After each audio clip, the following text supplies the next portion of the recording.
നമസ്കാരം. വാക്സിൻ മാഫിയകളെക്കുറിച്ച് ബിജു പ്രഭാകർ അന്ന് പറഞ്ഞത് പരമസത്യം. വാക്സിൻ എടുത്തിട്ടും പേവിഷബാധയേറ്റ് കുട്ടികൾ മരിക്കുമ്പോൾ തെരുവ് നായ്ക്കളെ പേടിച്ചു വിറച്ച് ഒരു നാട് കേരളം. സംസ്ഥാനത്ത് ഈ വർഷം ഏറ്റവും അധികം പേർക്ക് കടിയേറ്റത് തിരുവനന്തപുരത്താണ്. തിരുവനന്തപുരം നഗരമാകെ നായകളുടെ കൂട്ടമാണ്. തലസ്ഥാനമാണ് മുന്നിൽ നിൽക്കുന്നതെന്ന് പറയാം. ഈ വർഷം പട്ടികടിയേറ്റത് 15,718 പേർക്ക് തലസ്ഥാനത്ത്, കൊല്ലത്ത് 12,654 പേർക്ക്. പേടിപ്പിക്കുന്ന കണക്കാണ്. സംസ്ഥാനത്ത് എത്ര തെരുവ് നായകൾ ഉണ്ട് എന്നുള്ളതിന് കൃത്യമായിട്ടുള്ള കണക്ക് പോലും നമ്മുടെ സർക്കാരിൻ്റെ പക്കലില്ല കേട്ടോ. പ്രധാന റോഡുകളിൽ, ഇടവഴികളിൽ, ആൾക്കൂട്ടത്തിനിടയിൽ കൂട്ടമായും ഒറ്റയ്ക്കും നായകളുണ്ട്. എപ്പോൾ വേണമെങ്കിലും എവിടെ നിന്നും കുരച്ചെത്താം, ചാടി വീഴാം. നായകളെ പേടിച്ചു വേണം രാത്രിയിൽ പുറത്തിറങ്ങാനെന്ന് ജനങ്ങൾ ഈ പട്ടിയെ പേടിച്ചുകൊണ്ട് പറയേണ്ട ഒരു നാട്.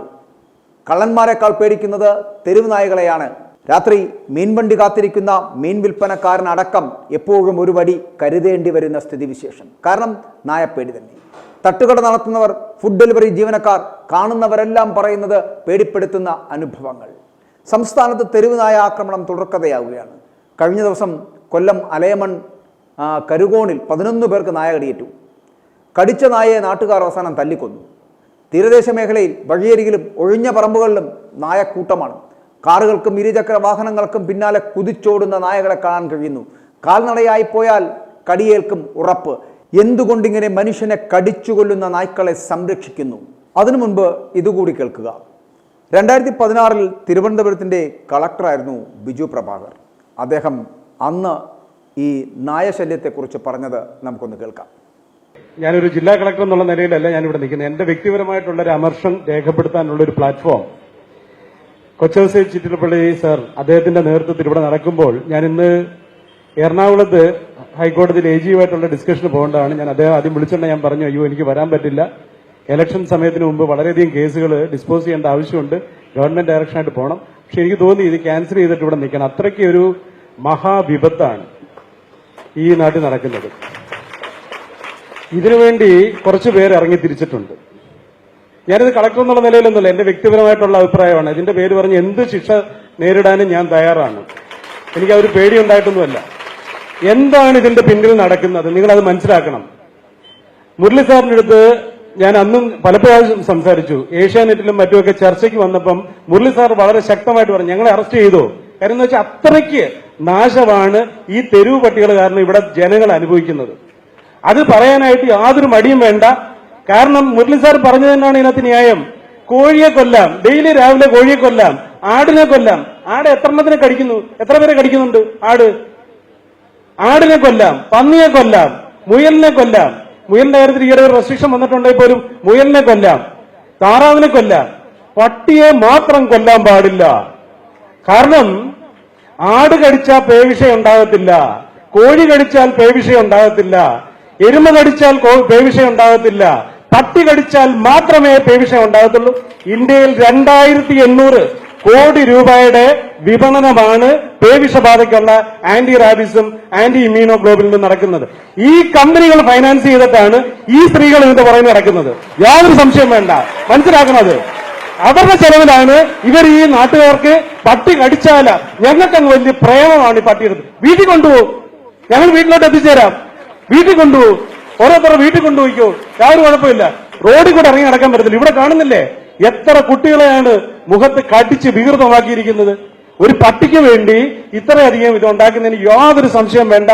ഇവർക്ക് NGOസിന് ഫൈനാൻസ് ചെയ്യുന്നത് ആന്റി റാബീസ് വാക്സിൻ ലോബികളാണ്, യാതൊരു സംശയമില്ല. ഇത് ഞാൻ ആധികാരികമായിട്ട് പറയുന്നതാണ്. ഞാൻ ബ്ലോഗ് എഴുതിയിട്ടുണ്ട്. കാരണം മെഡിക്കൽ സർവീസസ് കോർപ്പറേഷന്റെ മാനേജിംഗ് ഡയറക്ടർ ആയിരുന്ന സമയത്ത് 469 മരുന്ന് എനിക്ക് ടെൻഡർ ഫൈനലൈസ് ചെയ്യാം. പക്ഷേ ആന്റി റാബീസ് വാക്സിൻ ഫൈനലൈസ് ചെയ്യാൻ പറ്റത്തില്ല. അത്രയ്ക്ക് കിടമത്സരമാണ് കമ്പനികൾ തമ്മിൽ. കാരണം എന്താണ്, 250 രൂപയുള്ളൂ ആന്റി റാബീസ് വാക്സിന്. പക്ഷേ ആന്റി ഇമ്മ്യൂണോഗ്ലോബുലിൻ, അത് കാറ്റഗറി 3 വൈറ്റിനും മറ്റുമൊക്കെ ആയിട്ട് ആവശ്യം വരുന്ന ആന്റി ഇമ്മ്യൂണോഗ്ലോബുലിൻ ഞാൻ മെഡിക്കൽ സർവീസസ് കോർപ്പറേഷനിൽ ചാർജ് എടുക്കുമ്പോൾ 3800 രൂപ, മാർക്കറ്റിൽ 6500 രൂപ വിലയുള്ള 3800 രൂപയുള്ള ആന്റി ഇമ്മ്യൂണോഗ്ലോബിൻ ഹ്യൂമൻ വേരിയന്റ് ഇത് നിർലോഭം നമ്മുടെ മെഡിക്കൽ കോളേജുകൾ വഴി കൊടുക്കുകയാണ്. അത് കൊടുത്തു കഴിഞ്ഞാൽ ഉടൻ തന്നെ ഡോക്ടർമാർ പ്രിസ്ക്രിപ്ഷൻ എഴുതും. പ്രിസ്ക്രിപ്ഷൻ എഴുതി കഴിഞ്ഞാൽ തന്നെ അന്ന് ഏതാണ്ട് 8 കോടി രൂപയുടെ മരുന്ന് മാത്രമാണ് മെഡിക്കൽ സർവീസസ് കോർപ്പറേഷൻ വാങ്ങിക്കുന്നത്. കേരളത്തിൽ ഏതാണ്ട് 35-40 കോടി രൂപയുടെ മരുന്നാണ് ചെലവഴിക്കുന്നതെന്നാണ് കണക്കാക്കിയിരിക്കുന്നത്. അത് കുറച്ച് കൊണ്ടുവന്നു. ആന്റി ഇമ്മ്യൂണോഗ്ലോബിൻ കുറയ്ക്കാൻ പറഞ്ഞു. കുറച്ച് കൊണ്ടുവന്നതിന്റെ കാര്യം തന്നെ ഇതിനകത്ത് വളരെയധികം മിസ്യൂസ് ഉണ്ട്. അപ്പൊ ഇങ്ങനെയുള്ള ഇത്രയും 2800 കോടി രൂപയുടെ കമ്പനികൾ ഫൈനാൻസ് ചെയ്യുന്ന കുറച്ച് പേര് മുന്നോട്ട് വന്നിട്ട് പറയാണ് പട്ടിയെ മാത്രം സംരക്ഷിക്കണം. എന്റെ വീട്ടിലുണ്ട് 2 പട്ടി. ഞാൻ പട്ടിക്ക് എതിരായിട്ടുള്ള വ്യക്തിയൊന്നുമല്ല. 3 പട്ടി ഉണ്ടായിരുന്നു. 1 വയസ്സായിട്ട് ചത്തിട്ടുണ്ട്. ഞങ്ങളുടെയൊക്കെ ആണെന്നിട്ട് പൊന്നോമനകളെ പോലെ എന്റെ മക്കളെ പോലെ തന്നെ ഞാൻ വളർത്തുന്നതാണ്. പക്ഷേ എന്തുകൊണ്ടാണ് ഇതിനുവേണ്ടി മാത്രം why these selective prevention of cruelty to animals? ഇപ്പൊ സുപ്രീം കോടതി ഇതിനെ സ്റ്റേ ചെയ്തിരിക്കുകയാണ്. അന്തിമ വിധി വരുന്നേ ഉള്ളൂ. ഞാൻ കേരള ഗവൺമെന്റിനെ ഞാൻ പറഞ്ഞു I want to participate as a legal team in this case. Section 13 of the Prevention of Cruelty to Act clearly says nothing of this act will stand against the destruction of stray dogs in lethal chambers. ആക്ടിനകത്ത് പറയുന്നുണ്ട് stray ഡോഗ്സിനെ കൊല്ലുന്നതിന് ഈ കാളയ്ക്ക് കുളമ്പടിക്കുന്നതോ മറ്റേ കാസ്ട്രേഷനോ ഇതൊക്കെ ചെയ്യുന്നതൊന്നും cruelty അല്ല. ഇതൊക്കെ മനുഷ്യന്റെ ജീവിതത്തിന് ആവശ്യമായിട്ടുള്ള കാര്യങ്ങളാണ്. Nothing of this act will stand. അങ്ങനെ ഒരു പ്രൊവിഷൻ അത് സ്ട്രൈക്ക് ഡൗൺ ചെയ്യാതെ എങ്ങനെ ABC റൂൾസ് എടുത്തിട്ട് അതും പട്ടിക്ക് മാത്രമായിട്ട് ഒരു ABC റൂൾസ്, പട്ടിക്ക് മാത്രമായിട്ടുള്ള ഒരു ABC റൂൾസ് എന്താ കൊണ്ടുവരുന്നത്? അപ്പൊ അവിടെയാണ് നിങ്ങൾ മനസ്സിലാക്കേണ്ടത്. ഇത് ദയവ് ചെയ്ത് ഞാൻ കൊച്ചൗസേബ് സാറിന്റെ അടുത്തും പറഞ്ഞു, ഇത് സുപ്രീം കോടതിയുടെ ശ്രദ്ധയെ നമുക്ക് കൊണ്ടുവരണം. ഇതിനകത്ത് വലിയൊരു ലോബിയാണ്. കൊല്ലരുത്, പട്ടിയെ കൊല്ലരുതെന്നാണ് തീരുമാനമെങ്കിൽ കോഴിയെ കൊല്ലാൻ പാടില്ല, താറാവിനെ കൊല്ലാൻ പാടില്ല, പശുവിനെ കൊല്ലാൻ പാടില്ല, ഒന്നിനെയും കൊല്ലാൻ പാടില്ല. നമുക്ക് എല്ലാം ബാൻ ചെയ്ത് ഒന്നിനെയും കൊല്ലാൻ പാടില്ല എന്നുള്ളൊരു സ്ഥിതിവിശേഷം ഉണ്ടാക്കണം. അതല്ലാതെ പട്ടിയെ മാത്രം കൊല്ലാൻ പാടില്ല എന്ന് പറയുന്നതിനകത്ത് ഇതിനകത്തുള്ള പൈസ മാത്രമാണ് ഇതിന്റെ മോട്ടീവ് എന്നുള്ളതാണ് പ്രധാനമായിട്ട് മനസ്സിലാക്കുന്നത്. ഞാൻ കുറച്ചു നാൾ കോർപ്പറേഷന്റെ അഡ്മിനിസ്ട്രേറ്ററായിട്ട് ഇരിക്കുമ്പോൾ ഇവരുടെ തന്നെ ഒരു സൊസൈറ്റി ഉണ്ട്, ഹ്യൂമൻ സർവീസ് സൊസൈറ്റി. അവരാണ് ഈ ABC റൂൾസ് നടത്തുന്നത്. ഒരു പട്ടിക്ക് 780 രൂപ ആ പേര് പറഞ്ഞ് വാങ്ങിക്കുന്നുണ്ട്. വേറെ ആർക്ക് കൊടുത്താലും അവർക്ക് വിശ്വാസമില്ല. ഈ ആൾക്കാർ തന്നെ നടത്തുന്നതാണ് human service society of India. അവര് വന്ധ്യകരിച്ചാൽ മാത്രമേ വന്ധ്യീകരണമാകത്തുള്ളൂ, വേറെ ആർക്കും കൊടുക്കാൻ പാടില്ല. അപ്പൊ ആ വകയിൽ വേറെ പൈസ ഉണ്ടാക്കുന്നുണ്ട്. അപ്പൊ ഇതൊരു വലിയ ബിസിനസ്സാണ്. അതാണ് മനസ്സിലാക്കേണ്ടത്. ബഹുമാനപ്പെട്ട സുപ്രീം കോടതിയിൽ എത്തിക്കേണ്ട കാര്യം ഇതാണ്. ഞാൻ ഇന്നലെ മണിമുള്ള രാജേഷ് ചേട്ടന്റെ അടുത്ത് ഞാൻ പറഞ്ഞു, ഞാനൊരു വലിയ ഗണപതി ഭക്തനാണ്. ഞാനൊരു പാർട്ടി ഉണ്ടാക്കാൻ പോയി, ഇതൊക്കെ കഴിഞ്ഞ് റിട്ടയർ ചെയ്തിട്ട് രാജുവേട്ടനൊക്കെ ചേരാൻ എലിയെ കൊല്ലാൻ പാടില്ല, എലി ഗണപതിയുടെ വാഹനമാണ്, അതുകൊണ്ട് എലിയെ കൊല്ലാൻ പാടില്ല എന്ന് പറഞ്ഞു വരികയാണെന്നുണ്ടെങ്കിൽ അംഗീകരിക്കുമോ? അല്ലാതെ ശരിയുണ്ടല്ലേ? പട്ടിയെപ്പറ്റി കൊല്ലാൻ പാടില്ല എന്ന് പറഞ്ഞ് നിൽക്കുന്ന ആൾക്കാരുള്ള ഒരു നാട്ടിൽ ഓരോ മൃഗത്തിനെ ഓരോ ജാതിക്കാരങ്ങ് ഏറ്റെടുക്കാം. അതിനെ കൊല്ലാൻ പാടില്ല എന്ന് പറഞ്ഞിട്ടുള്ളത്. അപ്പൊ ഇതൊന്നുമല്ല ഇതിനകത്ത് നടക്കുന്നതെന്ന് പറഞ്ഞു കഴിഞ്ഞാൽ വളരെ വ്യക്തമായിട്ടാണെന്നുണ്ടെങ്കിൽ ഈ കാര്യങ്ങളെല്ലാം ഇത് വളരെ വ്യക്തമായിട്ട് തന്നെ പറയട്ടെ, ഇതിനകത്തുള്ള കച്ചവട താല്പര്യം മാത്രമാണ്. ഞാൻ കഴിഞ്ഞ കാലത്ത് 3 കൊല്ലം മുമ്പ് വെസ്റ്റ് ബംഗാളിൽ പോയി ഇലക്ഷൻ ഒബ്സർവറായിട്ട്. അവിടെ ചെന്ന് കഴിഞ്ഞപ്പോൾ എന്റെ ലൈസൺ ഓഫീസർ ഒരു ദിവസം വന്നില്ല. അപ്പൊ അദ്ദേഹത്തിന്റെ അടുത്ത് ഞാൻ ചോദിച്ചു എന്താ വരാഞ്ഞെന്ന് പറഞ്ഞു അദ്ദേഹം അവിടുത്തെ കെൻഡൽ ക്ലബിന്റെ പ്രസിഡന്റാണ്. അദ്ദേഹം പോയതിന്റെ കാര്യം അവിടെ നാഗ റെജിമെന്റ് ആണ് വന്നിരിക്കുന്നത്. നാഗ റെജിമെന്റ് വന്ന് താമസിച്ച് ഒരു 10 ദിവസം കഴിഞ്ഞപ്പോൾ ആ പ്രദേശത്ത് ഒറ്റ പട്ടിയില്ല. അവരുള്ളതിനെല്ലാം കൂടി ഈ നാഗാലാൻഡ് ഇതിനെ കൊന്ന് തിന്നുന്നില്ലേ? ആർക്കും ഒരു പ്രശ്നമില്ലല്ലോ. അപ്പൊ എന്താണ് ഇതെല്ലാം വിളയുന്ന ഒരു സ്ഥലം എന്ന് പറയുന്നത് കേരളമാണ്. എല്ലാം വെച്ച് പിടിച്ചു വിടുന്നതും കേരളത്തിലോട്ടാണ്. ഇവിടെ വന്നു കഴിഞ്ഞു കഴിഞ്ഞാൽ അവർ നാഷണൽ ഇമ്പോർട്ടൻസ് ഇവിടുത്തെ ചാനൽസ് കൊടുക്കും, ഇവിടുത്തെ ന്യൂസ് മീഡിയ കൊടുക്കും. അവർക്കൊക്കെയാണെന്നുണ്ടെങ്കിൽ പത്മഭൂഷണും പത്മവിഭൂഷണും ഒക്കെ കിട്ടും. കാര്യം ഒരു വലിയ കോസിന് വേണ്ടിയാ. ഞങ്ങളെ പോലുള്ള എന്തെങ്കിലും കാര്യം ജനങ്ങൾക്ക് വേണ്ടി ചെയ്യുന്ന ഉദ്യോഗസ്ഥന്മാർക്ക് കുറച്ച് ലോകായുക്ത കേസും കുറച്ച് വിജിലൻസ് കേസും കിട്ടും. ഇതാണ് ഇവിടെ നടക്കുന്നത്. എന്തെങ്കിലും ചെയ്തിട്ടുണ്ടെന്നുണ്ടെങ്കിൽ 4 വിജിലൻസ് കേസാണ് എന്റെ പുറകിലുള്ളത്.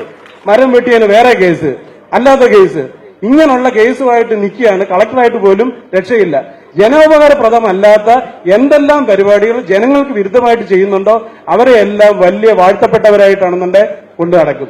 അല്ലാതെ ജനങ്ങൾക്ക് വേണ്ടി എന്തെങ്കിലും ചെയ്യുകയാണെങ്കിൽ തീർച്ചയായിട്ടും ഇത് നല്ല രീതിയിൽ എതിർക്കേണ്ട കാര്യങ്ങളാണ്. പണ്ട് ഇവിടെ ബ്രിട്ടീഷ് രാജ്യത്ത് മഹാത്മാഗാന്ധിജി ചെയ്ത എന്താണ്? സിവിൽ ഡിസൊബീഡിയൻസ് എന്ന് പറഞ്ഞ ഇങ്ങനെയുള്ള ഡ്രാക്കോണിയൻ നിയമം ഉണ്ടെങ്കിൽ അങ്ങേപോലുള്ള ജനപ്രതിനിധികൾ തീർച്ചയായിട്ടും മുന്നോട്ട് വന്ന് അതിനകത്ത് മഹാത്മാഗാന്ധിജി ഞങ്ങളെപ്പോലുള്ളവർക്കൊക്കെ പരിമിതികളുണ്ട്, പല കാര്യങ്ങളും ഇനി ചെയ്യാനുള്ളതുണ്ട്. അല്ലാതെ IAS വലിയൊരു സർവീസായിട്ട് അതിനകത്ത് ജീവിതകാലം മൊത്തം ഇരിക്കണമെന്ന് ആഗ്രഹം ഉള്ളതുകൊണ്ടല്ല, പലതും ചെയ്തിട്ടുണ്ട്.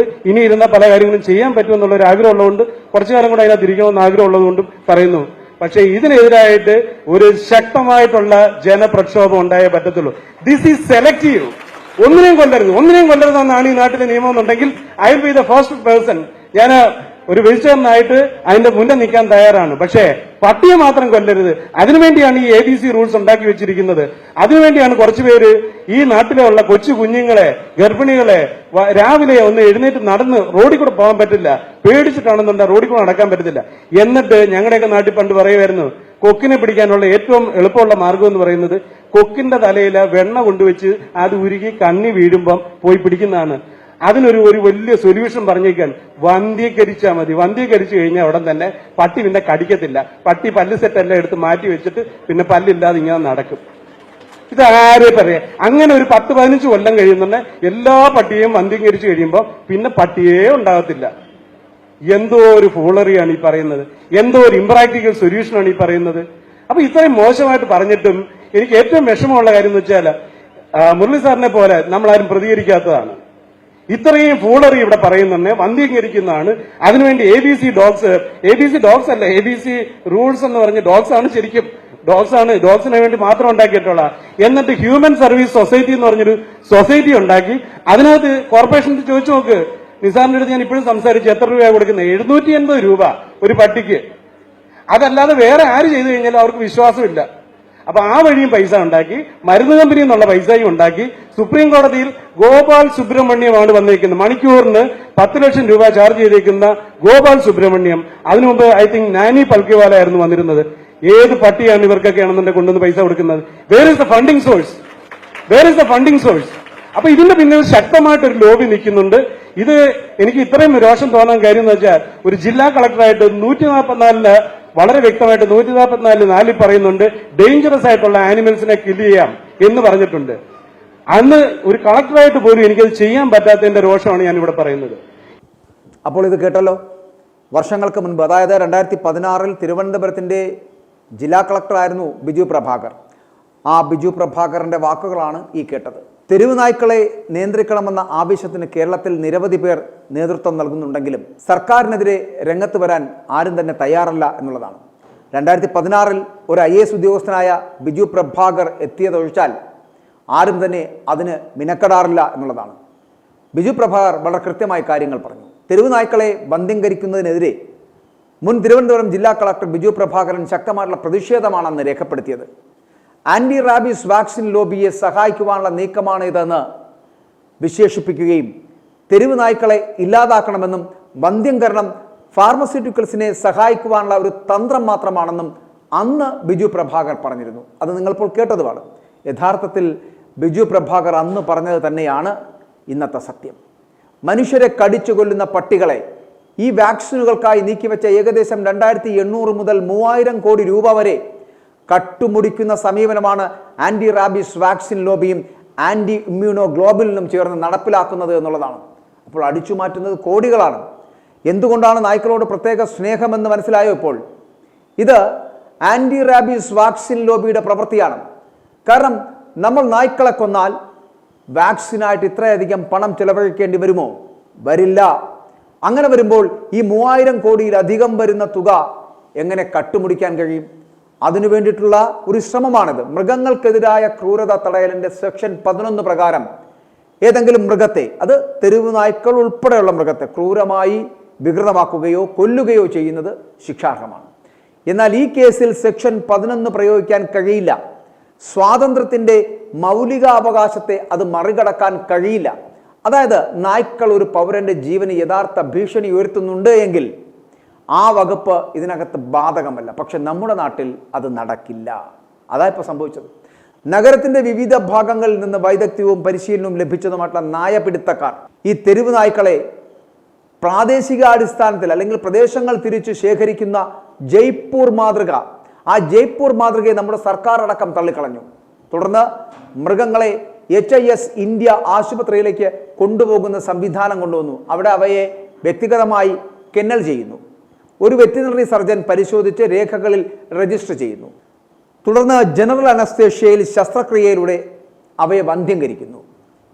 ശസ്ത്രക്രിയാ മാനദണ്ഡങ്ങളിലും വന്ധ്യതയിലും വലിയ ശ്രദ്ധ ചെലുത്തുന്നു. നായ്ക്കളെ സുഖം പ്രാപിക്കുന്നതുവരെ കിണലിൽ പാർപ്പിക്കുകയും പിന്നീട് അവയെ പിടികൂടിയ സ്ഥലത്തേക്ക് വിടുകയും ചെയ്യുന്നു. ഓരോ നായയുടെയും വന്ധ്യംകരണത്തിനായിട്ട് 1500 രൂപ ചെലവഴിക്കുന്നുണ്ട്. കൂടാതെ ഈ നായ്ക്കളെ വന്ധ്യംകരിക്കുന്നതിന് മൃഗഡോക്ടർമാർക്ക് അധിക പ്രോത്സാഹനമായിട്ട് 250 രൂപ വീതം നൽകുകയും ചെയ്യുന്നുണ്ട്. കട്ടുമുടിക്കാൻ ഇങ്ങനെ ഒരു സർക്കാർ. നായ്ക്കളോട് അനുകമ്പ കാണിക്കണമെന്ന് നിങ്ങൾ കരുതുന്നുവെങ്കിൽ കോഴികളുടെയും ആടുകളുടെയും അവകാശങ്ങൾക്കായിട്ട് ആക്ടിവിസ്റ്റുകൾ എന്തുകൊണ്ട് പോരാടുന്നില്ല? വന്ധ്യംകരണത്തിന് 10-15 വർഷത്തേക്ക് പണവും സമയവും നഷ്ടമാകും. ഈ ആക്ടിവിസ്റ്റുകൾ വാർത്തകളിൽ ഇടം നേടാൻ ആഗ്രഹിക്കുന്നവരും ലോബികളുടെ പിണിയാളുകളുമായതുകൊണ്ടാണ് ഇവിടെ നായകളുടെ കടിയിൽ ജനം മരിച്ചു വീഴുന്നത് എന്നുള്ളതാണ്.